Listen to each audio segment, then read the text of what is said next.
Palavra da Verdade, com Hernandes Dias Lopes. Abra sua Bíblia comigo, por gentileza. O Evangelho de Cristo, conforme o relato de João, capítulo 21. João, capítulo 21. E nós faremos a leitura dos versos 1 ao verso 19. Está escrito o seguinte: Depois disso, tornou Jesus a manifestar seus discípulos junto do mar de Tiberíades, e foi assim que ele se manifestou. Estavam juntos Simão Pedro, Tomé, chamado Dídimo, Natanael, que era de Caná da Galileia, os filhos de Zebedeu e mais 2 dos seus discípulos. Disse-lhe Simão Pedro: Vou pescar. Disseram-lhe os outros: Também nós vamos contigo. Saíram e entraram no barco, e naquela noite nada apanharam. Mas ao clarear da madrugada estava Jesus na praia. Todavia os discípulos não reconheceram que era ele. Perguntou-lhes Jesus: Filhos, tendes aí alguma coisa de comer? Responderam-lhe: Não. Então lhes disse: Lançai a rede à direita do barco e achareis. Assim fizeram e já não podiam puxar a rede, tão grande era a quantidade de peixes. Aquele discípulo a quem Jesus amava disse a Pedro: É o Senhor. Simão Pedro, ouvindo que era o Senhor, cingiu-se com sua veste, porque se havia despido, e lançou-se ao mar. Mas os outros discípulos vieram no barquinho puxando a rede com os peixes, porque não estavam distantes da terra, senão quase 200 côvados.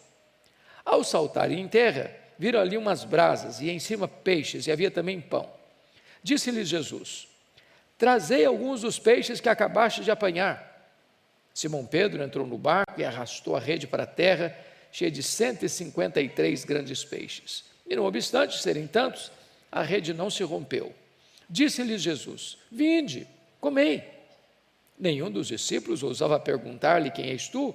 Porque sabiam que era o Senhor.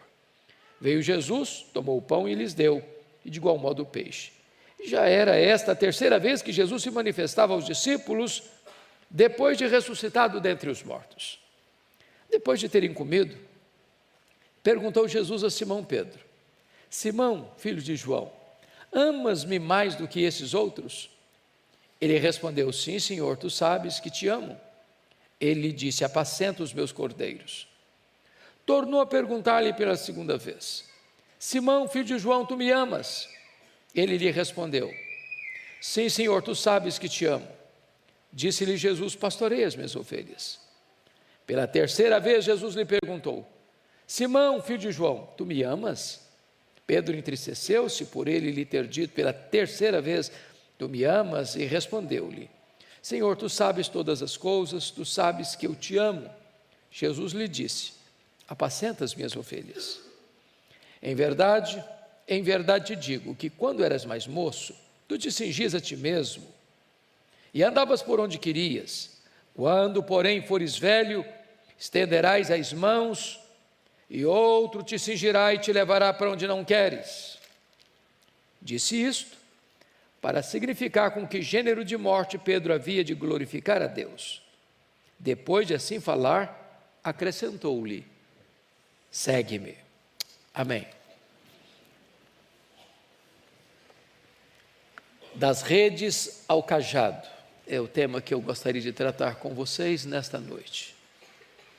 Quero pedir permissão para só voltar a este texto jamais na conclusão da minha fala. Na verdade, o meu propósito hoje é apresentar a vocês este homem que nós chamamos de Apóstolo Pedro. Este homem que foi discípulo de Jesus, apóstolo de Jesus e o líder deles. Este homem que, cheio do Espírito Santo, pregava e os corações se derretiam. Orava pelos enfermos e eles eram curados. Este homem que é mais do que um nome, uma biografia, ele é um emblema. Ele é um retrato de todos nós, dos nossos avanços e recuos, das nossas escaladas e quedas, dos nossos arroubos de coragem e da nossa covardia tão vergonhosa, da nossa promessa de fidelidade incondicional a Deus, das negações vergonhosas a Cristo Jesus. Na verdade, Pedro não foi apenas um homem que viveu há quase 2000 anos. Pedro está aqui nesta noite. Pedro não está apenas entre nós. Pedro mora debaixo da nossa pele. O coração de Pedro bate em nosso peito. O sangue de Pedro corre em nossas veias. Nós somos Pedro. Então, o que Jesus fez na vida dele, pode fazer hoje na sua vida, na minha vida, na nossa vida, nesta noite.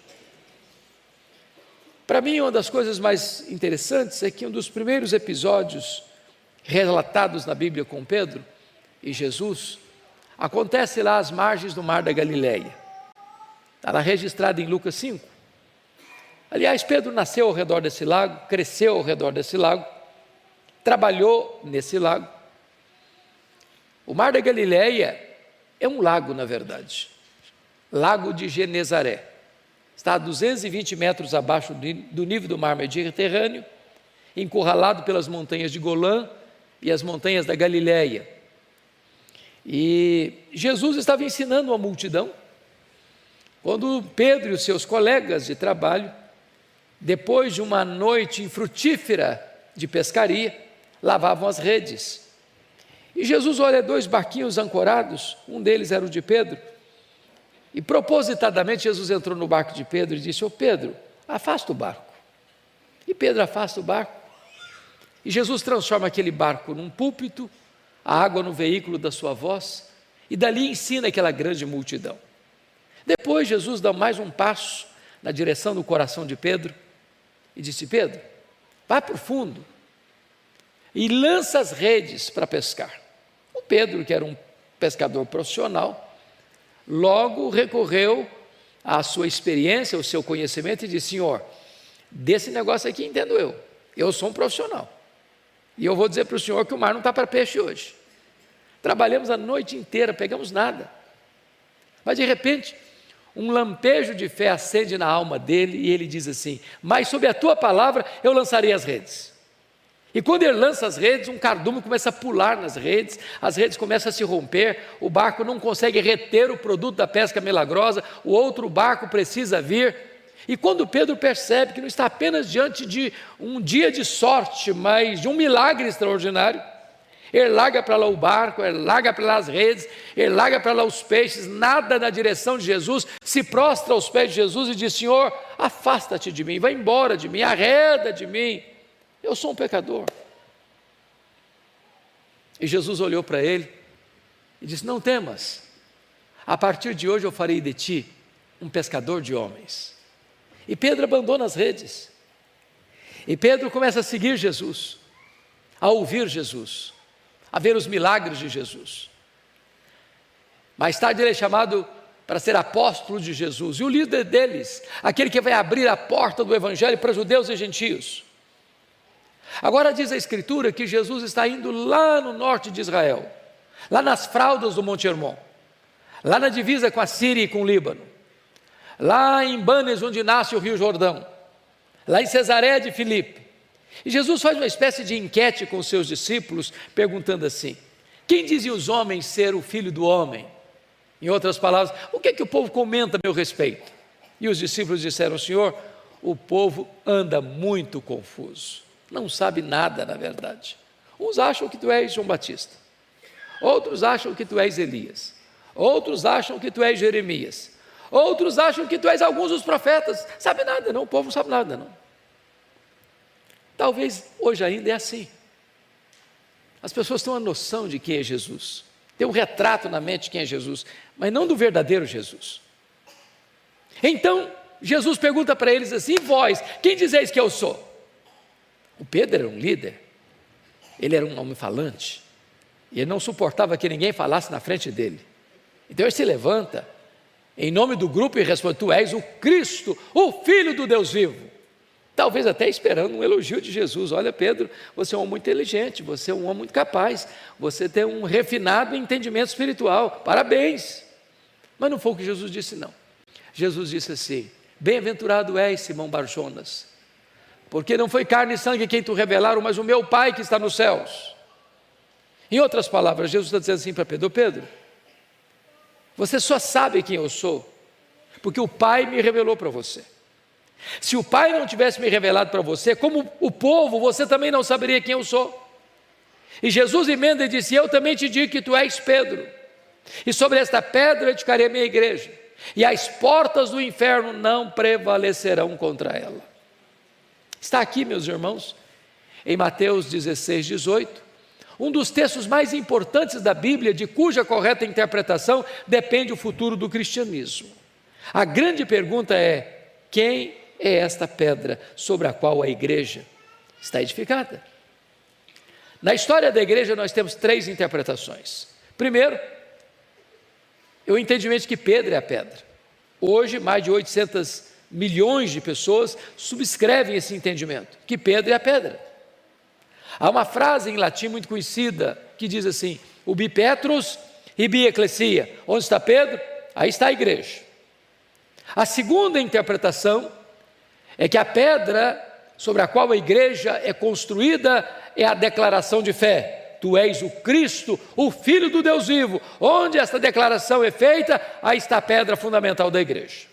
Mas a terceira interpretação, eu acho que todos nós aqui subscrevemos a terceira interpretação, é que Cristo mesmo é a pedra sobre a qual a igreja está edificada. Isso fica claro no texto, se não vejamos. Há na língua grega, que foi escrito esse texto, uma espécie de trocadilho entre a palavra pedra e a palavra Pedro. Pedra é Petro, pedra é Petra, é rocha, inabalável.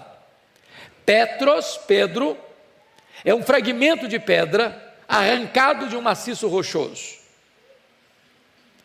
Pedra não deriva de Pedro, Pedro deriva de pedra. Então o que Jesus está dizendo para Pedro é mais ou menos o seguinte: eu também te digo que tu és Petros, fragmento de pedra, mas sobre esta pedra, sobre esta rocha que sou eu edificarei a minha igreja. Petra é uma metáfora usada na Bíblia apenas para Deus. O próprio Pedro entendeu isso. No sermão pregado em Jerusalém, ele afirmou que Jesus é esta pedra, rejeitada pelos construtores, mas a pedra de esquina, o fundamento da igreja. Quando já estava velho, ao escrever a sua primeira carta, ele reafirma esta verdade, que ele não é a pedra, Jesus é a pedra sobre a qual a igreja está edificada. O apóstolo Paulo, concordando com Pedro, vai escrever em 1 Coríntios 3,11, dizendo que ninguém pode lançar outro fundamento, além daquele que já foi posto, o qual é Cristo Jesus, nosso Senhor. Mas também, o pronome demonstrativo nos ajuda. Tanto no grego, quanto no inglês, quanto no português, há uma diferença entre esta e essa, não é verdade? Então, ilustrando, eu estou aqui com a minha Bíblia na mão, e eu digo esta Bíblia. Mas se eu coloco a Bíblia no púlpito e me afasto um pouco, eu digo essa Bíblia. Se Jesus tivesse a intenção de dizer que Pedro era pedra, ele teria dito: eu também te digo que tu és Petros, e sobre essa pedra edificarei minha igreja. Mas não foi o que ele disse. Jesus disse: eu também te digo que tu és Petros, mas sobre esta pedra eu edificarei a minha igreja. Então Jesus está tratando de 4 coisas aqui. Primeiro, ele é o fundamento da igreja. Segundo, ele é o dono da igreja. Eu edificarei a minha igreja. A igreja não é sua, a igreja não é minha, a igreja não é nossa, a igreja tem dono. E o dono da igreja tem marcas de cravos em suas mãos. E o dono da igreja a comprou com o seu próprio sangue. Segundo, aliás, terceiro, primeiro, Jesus é o fundamento. Segundo, Jesus é o dono. Terceiro, Jesus é o edificador da igreja. Ele diz: eu edificarei a minha igreja. Quem edifica a igreja não é você, nem eu, nem nós. Quando você vai para a Bíblia, tudo procede de Deus, tudo provém de Deus. Ele quem dá o arrependimento para a vida, Ele quem dá a fé salvadora, Ele quem regenera, Ele quem justifica, Ele quem santifica, Ele quem nos batiza no corpo de Cristo, Ele quem nos sela, Ele que é o penhor, Ele quem glorifica, tudo provém dEle. Nós poderíamos usar todo o nosso conhecimento, toda a nossa metodologia, toda a nossa estratégia, e nós não produziríamos um convertido sequer. Tudo procede dEle, é Ele quem está edificando a sua igreja. Um planta, outro rega, mas o crescimento vem de Deus, para que a glória só pertença a Deus. Mas em quarto lugar, Jesus é o protetor da igreja. As portas do inferno não prevalecerão contra ela. Ao longo desses 20 séculos, irmãos, o cristianismo enfrentou muitas lutas, muitas provas, muitas perseguições.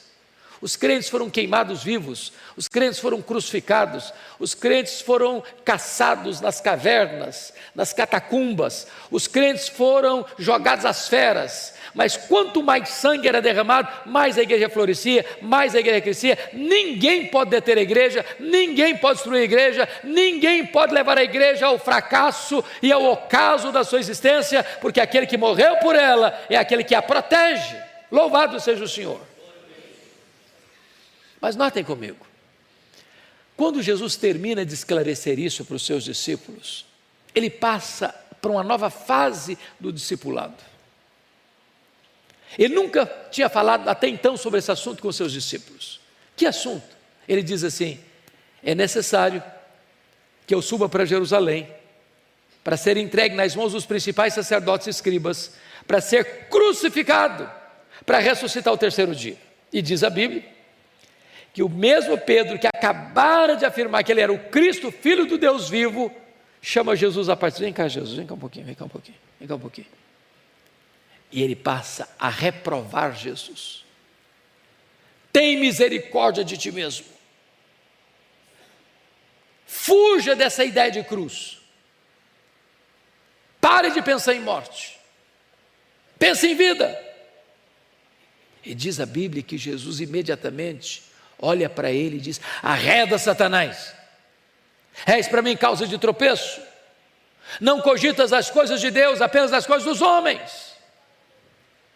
Irmãos, se a igreja estivesse edificada sobre Pedro, ela estaria edificada sobre areia movediça, instável, inseguro, incerto. Mas louvado seja Deus, a igreja está edificada sobre uma rocha que não se abala. Mas vamos entender o que Jesus disse. Primeiro, Jesus não está dizendo que Pedro é Satanás. Segundo, Jesus não está dizendo que Pedro está endemoniado. Terceiro, Jesus não está mandando Pedro arredar. Quarto, Jesus está mandando Satanás arredar. Que Satanás? O Satanás está tentando induzir Pedro a afastar Jesus da cruz. Se não entendermos isso, a gente inverte os papéis. A gente diz: arreda, Pedro. Aí o Satanás fica. Não, quem tem que arredar é Satanás. Pedro fica. Pedro é discípulo. Pedro é apóstolo. Em Pedro, Jesus vai continuar investindo. Tanto é fato que uma semana depois, Jesus sobe para um alto monte. A tradição diz que é o Monte Tabor. Outros acham que é o Monte Hermon. Para nós não importa a geografia, porque nós não fazemos peregrinação sagrada. Para nós todo o solo é sagrado. Onde Jesus está, aí é lugar santo. E diz a Bíblia que Jesus leva consigo para esse alto monte Pedro, Tiago e João. E no topo dessa montanha, Jesus orou. E Pedro e os seus colegas dormiram. O que dava prazer em Jesus, dava sono neles. No topo dessa montanha, 4 milagres aconteceram. Primeiro, Jesus foi transfigurado na presença deles. Segundo, Moisés e Elias apareceram em glória na presença deles. Terceiro, uma nuvem luminosa os envelopou. Quarto, de dentro da nuvem surge uma voz divina dizendo: este é o meu filho, o meu eleito, a ele ouvi. E diz a Bíblia que o Pedro, achando que estava no controle da situação, disse assim: mestre, fazer o seguinte, nós vamos fazer aqui 3 tendas, uma será tua, outra de Moisés, outra de Elias. Diz a Bíblia que ele não sabia o que estava falando. E por que não sabia o que estava falando? Estava falando uma bobagem. Pedro não compreendeu a centralidade da pessoa de Jesus. Ele quis comparar e equiparar Jesus ao representante da lei e ao representante dos profetas. Mas Jesus não é apenas um grande homem, ele é o próprio Deus entre os homens. Ele é único, ele é singular, ele é incomparável. Está aqui, irmãos, algo muito importante de entender. Nós vivemos uma geração que anda à cata de milagres. Nós vivemos numa geração em que pessoas fazem propaganda de milagres que nunca aconteceram. Nós vivemos uma geração em que as pessoas acham que, se elas contemplarem milagres, elas vão crer mais. E não é o que a Bíblia ensina. O que a Bíblia ensina é que a fé vem pelo ouvir, e ouvir a palavra de Deus. Está representado no topo dessa montanha 3 gerações: a geração de Moisés, a geração de Elias e a geração dos apóstolos. Leia sua Bíblia e você verá que foram as 3 gerações que mais viram milagres na história, e foram as 3 gerações mais incrédulas da história. Pedro está pisando um terreno sobrenatural, Pedro está encharcado de um ambiente marcado por milagres, mas Pedro não tem discernimento de quem é Jesus. Segundo lugar, Pedro não discerne também a centralidade da missão de Jesus. Notem vocês que quando Jesus desce desse monte da transfiguração, ele cura um menino endemoniado, devolve o menino a seu pai, e diz Lucas 9, 43 e 44, que em face desse extraordinário milagre, todos se maravilhavam do quanto Deus fazia por intermédio de Jesus. Todos quem? A multidão e os discípulos. E Jesus viu nessa admiração um laço, uma armadilha, um terreno escorregadio para os discípulos. O mesmo que ocorrera lá em João 6, quando Jesus multiplicou pães e peixes, a multidão queria fazer de Jesus um milagreiro, um rei político, um Messias político, apenas operador de sinais e maravilhas. E Jesus despede os discípulos primeiro, para que eles não fossem tentados por essa agenda. Quando os discípulos estão mais uma vez maravilhados com os milagres de Jesus, está lá escrito em Lucas 9, 44, Jesus dizendo assim para eles: fixai nos vossos ouvidos as seguintes palavras: o Filho do Homem vai ser entregue nas mãos dos homens. O que significa isso? O que ele está dizendo é o seguinte: não pensem vocês que eu vou mudar minha agenda. Não pensem vocês que eu desci do céu para ser apenas um Messias político.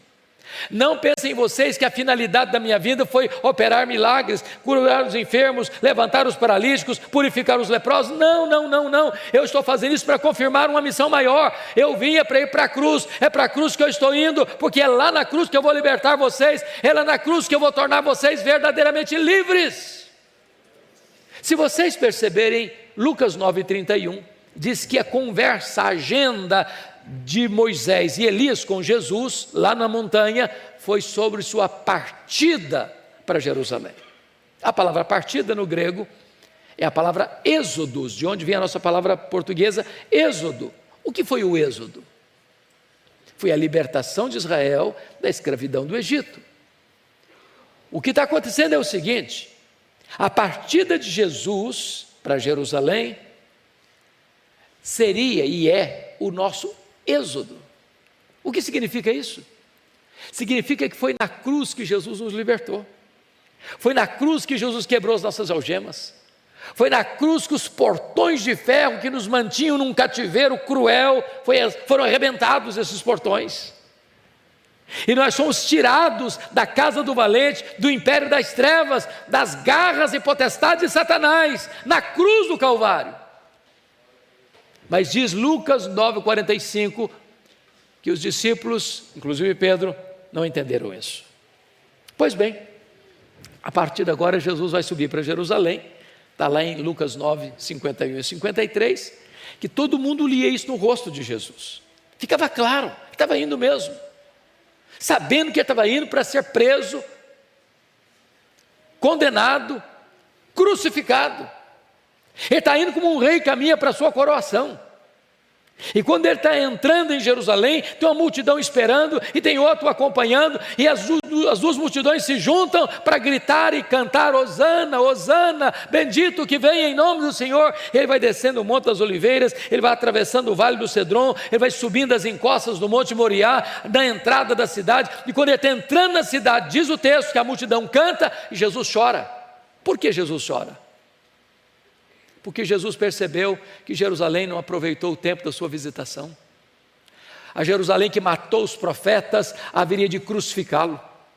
Jesus chora porque profeticamente vê a cidade sendo arrasada até os fundamentos pelos romanos e a maior dispersão dos judeus de todos os tempos, desde o ano 70 a 14 de maio de 1948.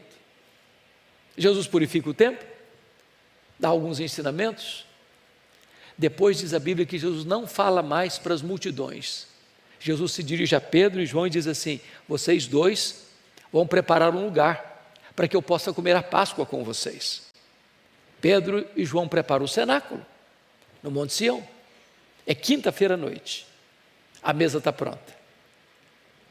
Cordeiro assado, pão sem fermento, ervas amargas, vinho e do lado uma bacia com água e uma toalha. Ninguém se assentava à mesa sem lavar os pés. Sabem por quê? Jerusalém está dentro de um deserto. Não era tênis e sapato e botas fechados como se usa hoje. Eram sandálias de couro cru abertas, os pés empoeirados.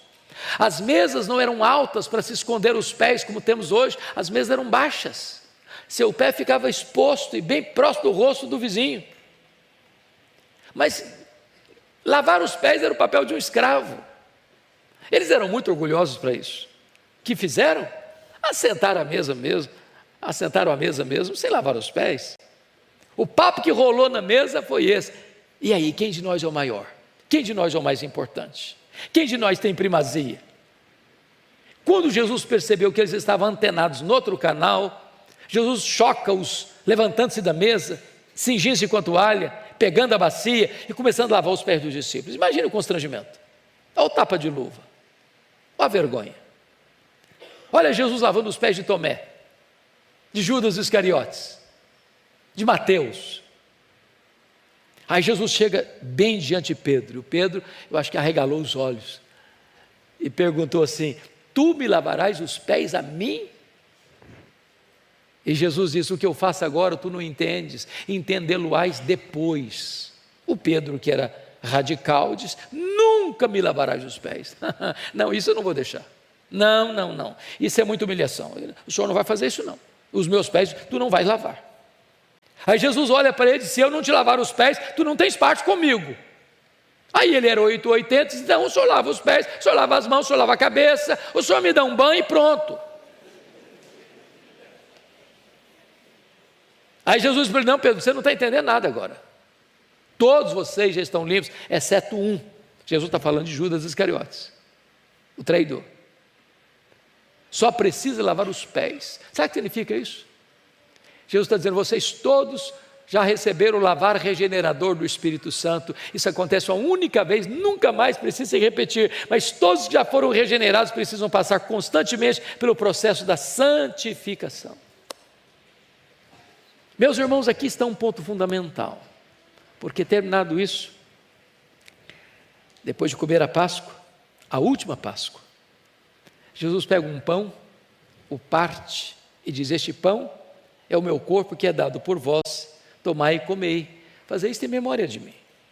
Depois Jesus pega o copo de vinho e diz assim: este cálice é a nova aliança em meu sangue, tomai e bebei dele todos, fazei isto em memória de mim, até que eu retorne para vós.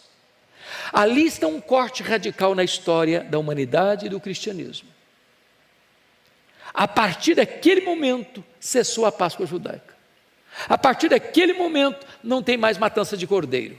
A partir daquele momento, Jesus se apresenta como o Cordeiro de Deus que tira o pecado do mundo. A partir daquele momento, Jesus é o nosso Cordeiro Pascal. A partir daquele momento, a história muda.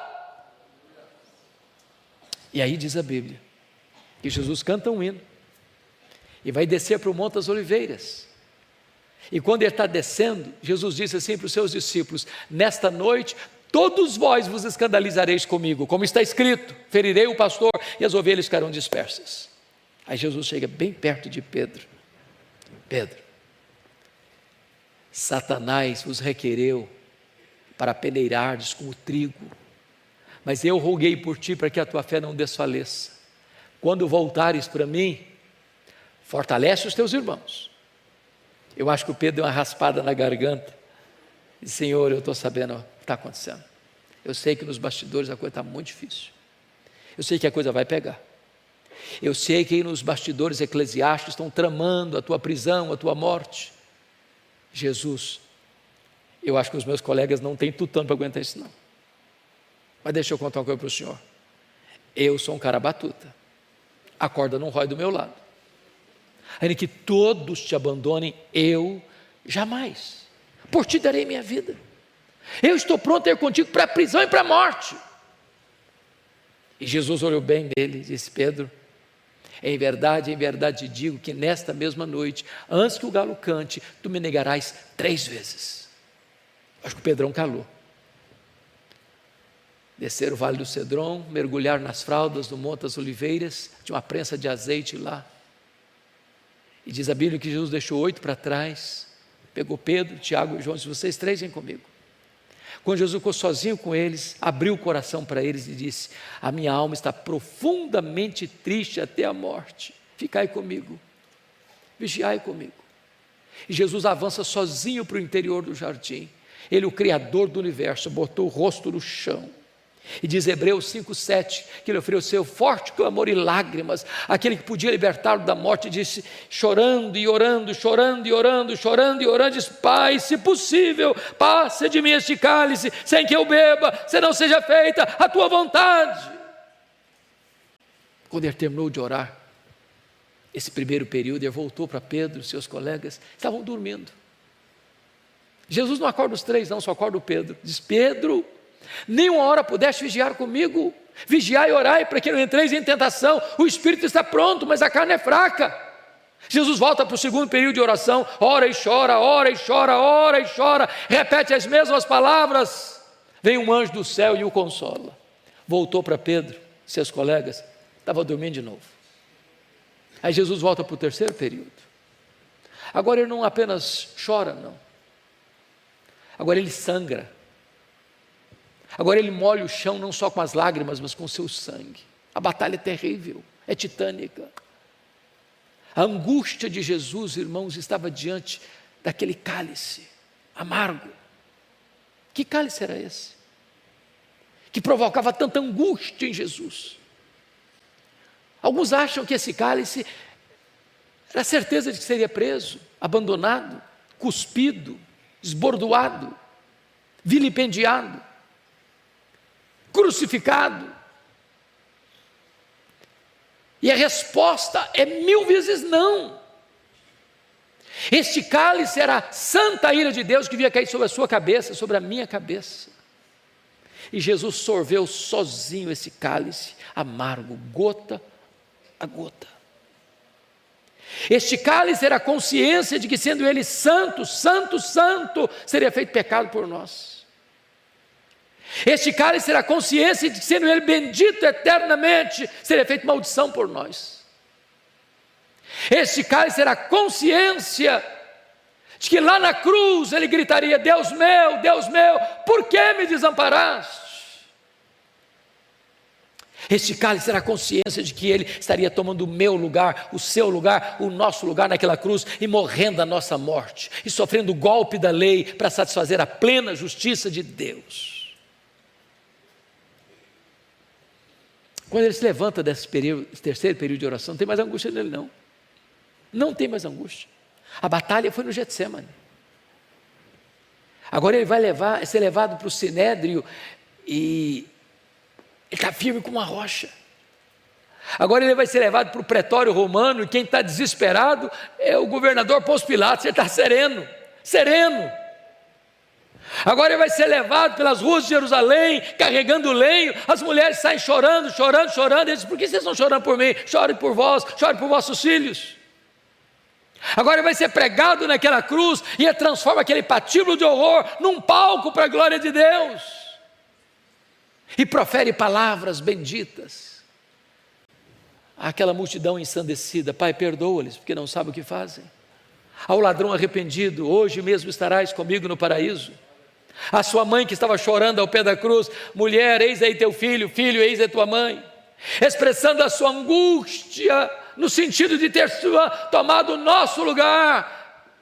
Havendo trevas ao meio-dia, diz: Deus meu, por que me desamparaste? Expressando a sua dor física, mas com segurança: tenho sede. Mas a sexta palavra é a palavra de vitória, retumbantemente de vitória: está consumado. E ele diz: Pai, nas tuas mãos eu entrego o meu espírito. Aquela quinta-feira à noite, Jesus foi acusado no Sinédrio, Pedro não estava lá. Na sexta de manhã, Jesus é levado ao pretório romano, Pedro não estava lá. Às 9 horas da manhã, Jesus é crucificado e Pedro não estava lá.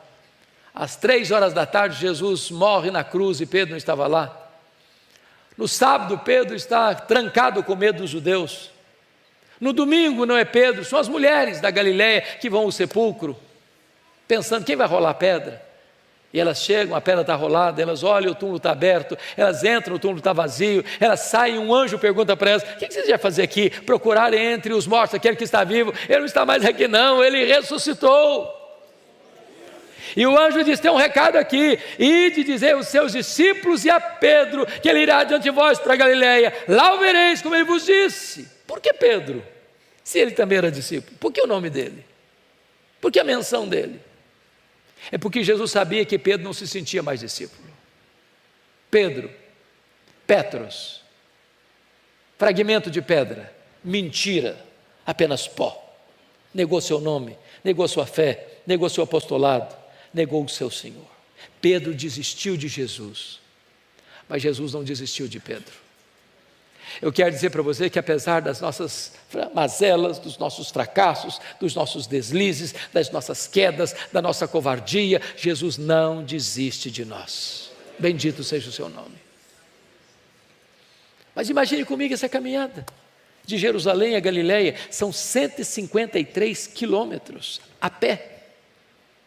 Eu acho que cada passada que Pedro dava era uma fisgada na alma, era uma martelada na consciência.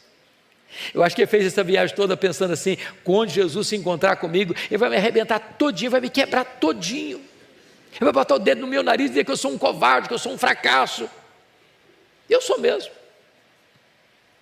Quando ele chega na Galileia, Jesus não está lá. Jesus não está lá. Ele era um líder, e você sabe que todo líder é um influenciador, ou para o bem ou para o mal. Ele diz para os colegas assim: eu vou pescar. Isso não é: eu estou estressado, preciso melhorar as minhas emoções, não.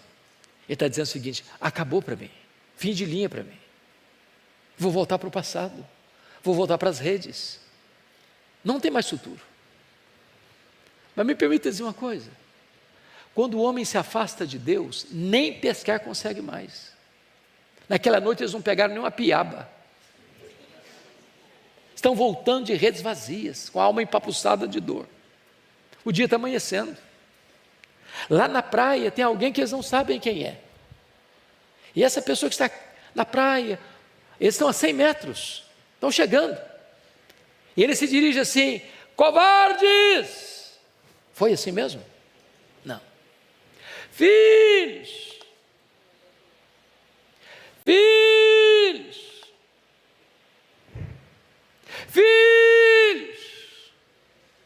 Tem nessa única palavra mais de 1 tonelada de graça para um bando de covardes, de desertores. É assim que ele trata você e trata a mim. Filhos, tendes aí alguma coisa de comer? Não! Lançai a rede à direita do barco e achareis. Aquele a quem adoramos nesta noite empurra um cardume de peixes selecionados para o direito do barco, e quando eles lançam a rede, 153 grandes peixes, grandes e selecionados, começam a pular nas redes. E o João, que é mais sensível, disse: ô Pedro, é ele chegou, Pedro, é o Senhor, Pedro, é ele mesmo, Pedro. E o Pedro larga para lá o barco, larga para lá as redes, larga para lá os peixes, nada 100 metros, coração acelerado, e a pessoa: agora ele vai me quebrar, ele vai me arrebentar todo, ele vai botar o dedo no meu nariz, vai dizer que eu sou um fracasso. Quando ele chega, eu tomo um susto. Ele vê um braseiro com pão e com peixe.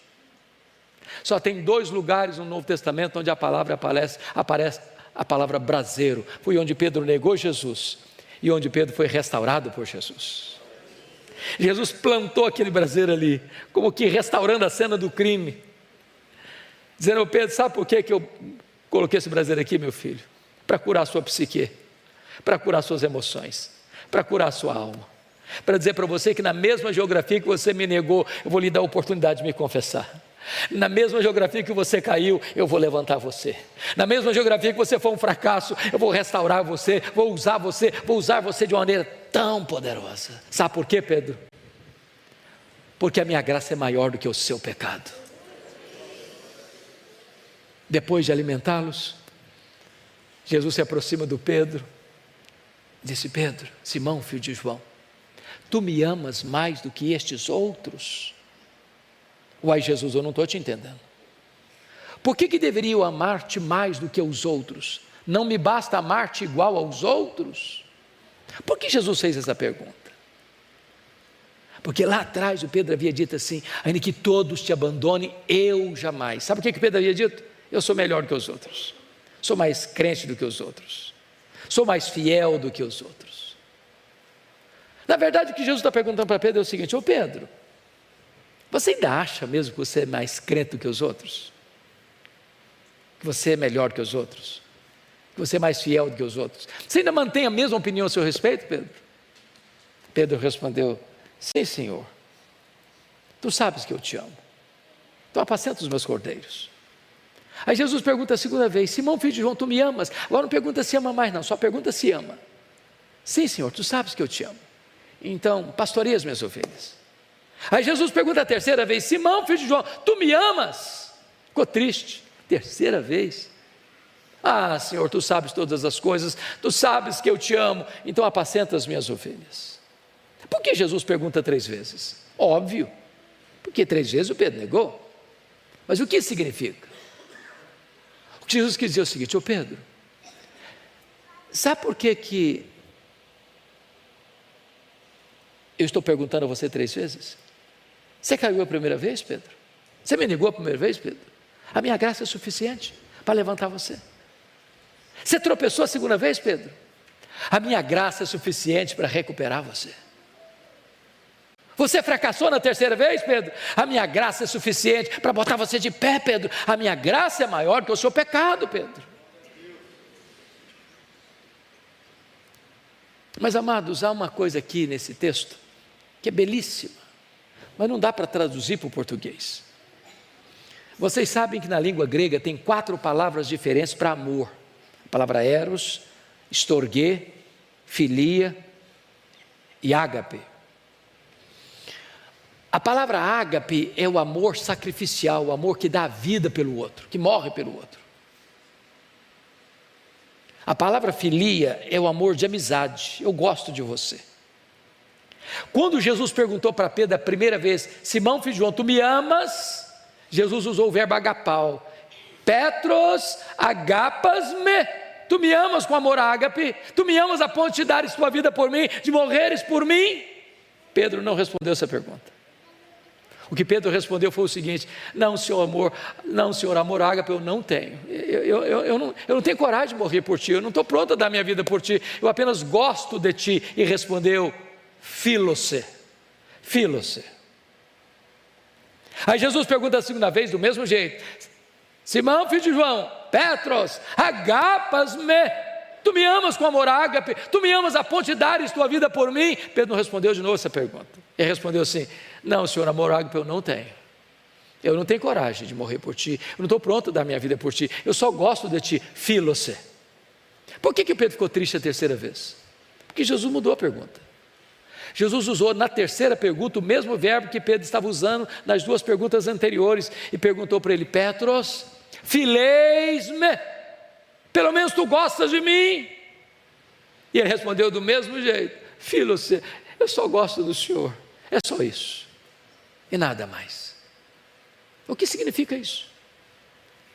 Quando Pedro, confiando em si, prometeu para Jesus que daria a sua vida por ele, Pedro negou Jesus. Mas quando Pedro humildemente reconheceu que não tinha capacidade nele mesmo para morrer por Jesus, aí Jesus o capacitou a dar a sua vida por ele. A partir de agora, irmãos, Pedro é um novo homem. Pedro é um homem de oração, Pedro é um homem cheio do Espírito Santo, Pedro é um homem que prega e os corações se derretem, Pedro é um homem que ora e as pessoas são curadas, Pedro não tem mais medo de açoite, de prisão, de martírio, Pedro é um gigante de Deus. Mas preste atenção nisso. Jesus está restaurando também, não só a vida dele, mas o ministério dele. Jesus está fazendo uma transição de novo das redes para o cajado. Talvez hoje eu esteja falando aqui para pessoas que já foram gente de linha de frente, de vanguarda, de liderança, mas que aconteceu um fracasso na vida, uma luta, uma queda, um deslize, uma negação. E hoje Jesus está aqui para restaurar a sua vida, para restaurar o seu ministério, para colocar de volta na sua mão um cajado, para você transicionar da rede para o cajado. E eu termino dizendo que foi nesse momento e nessa circunstância que aparece o verso 18 e Jesus diz assim para Pedro: ô Pedro, você está lembrado daquele dia que você falou que daria sua vida por mim? Sim, senhor, estou lembrado. Pois é, Pedro, esse dia vai chegar. Não é agora não, é quando você ficar velho. Quando você ficar velho, Pedro, você que vai e volta e anda por onde você quer, quando você ficar velho, Pedro, eles vão pegar você, eles vão cingir você, mas com esse gênero de morte, você vai glorificar a Deus. E depois Jesus diz para ele: segue-me. Não é segue-me para o sucesso, nem para a riqueza, nem para a glória humana, é para a cruz, é para a morte. Mas com esse gênero de morte, você vai glorificar a Deus. Eu fico pensando, pastor Ival, que se não for a graça, o cara tinha que ser internado numa clínica psiquiátrica. Você já pensou nisso? Em vez de aposentadoria, de jubilação, a cruz. Não tem uma casinha na praia, nem uma casinha na montanha, mas cruz. Imagina o Pedro pregando um sermão abençoado, passa pela cabeça dele: quando você ficar velho, você vai morrer crucificado. Ele era casado, chegava em casa, a esposa vinha dar um abraço nele, passava na cabeça dele: quando você ficar velho, você vai morrer crucificado. Não, isso não deixou Pedro grilado, não. Ficou traumatizado, não. E ele vai contar para nós, eu encerro aqui, ele vai contar para nós o que aconteceu com ele quando chegou essa hora. Está na Bíblia. Abra aí sua Bíblia, eu encerro aqui. Segunda carta de Pedro, capítulo 1, versos 14 e 15. Olha lá comigo. Ele vai dizer o seguinte. Segunda carta de Pedro, versículo 14, capítulo 1, verso 14. Ele diz assim: certo de que estou prestes a deixar o meu tabernáculo, como efetivamente nosso Senhor Jesus Cristo me revelou. Estou certo de que estou prestes a deixar o meu tabernáculo. É a mesma ideia de Paulo. O tempo da minha partida é chegado. Deixar o tabernáculo é uma figura de linguagem para dizer morrer. Como efetivamente nosso Senhor me revelou, ou seja, a morte dele foi revelada por Jesus, na velhice e a forma, crucificado. Como é que ele reage a isso? Versículo 15: mas de minha parte, esforçar-me-ei diligentemente, por fazer que a todo tempo, mesmo depois da minha partida, mesmo depois da minha morte, conserveis lembrança de tudo. Sabe o que ele está dizendo? Roma vai me matar, mas Roma não vai botar um ponto final no meu ministério. Roma vai calar minha voz, mas Roma não tem poder de calar a voz do Evangelho. O que eu preguei vai continuar reverberando no coração das pessoas. A mensagem vai continuar espalhando por todo mundo. Bendito seja Deus. O que é importante não é o obreiro, é a obra. O que é importante não é o evangelista, é o evangelho. Deus sepulta os seus obreiros e a sua obra avança e a sua obra continua. E é por isso que você e eu estamos aqui nesta noite. Bendito seja Deus. A minha oração é que hoje você seja restaurado por Deus. É que hoje você possa trocar as redes pelo cajado. E nunca mais, depois de pôr a mão no arado, olhar para trás. Que o Senhor tenha misericórdia de nós. Amém.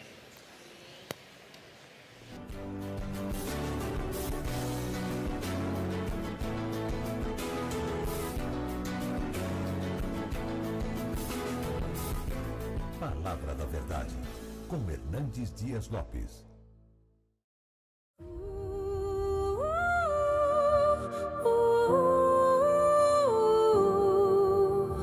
Waking to the shadows bold, I hold the secrets never told. In the night where legends breathe, my heart beats louder than you believe.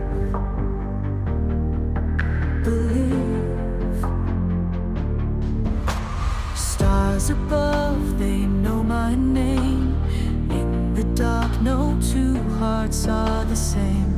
Walking on a silver line, echoes of your whisper intertwine. I'm the queen of the night, with the crown of shattered light. In the blackness I reign, where the moon feels my pain.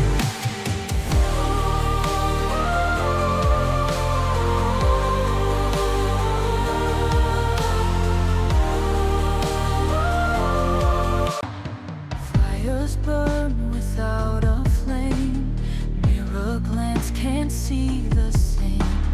Running wild where dreams collide, inside this storm I'm on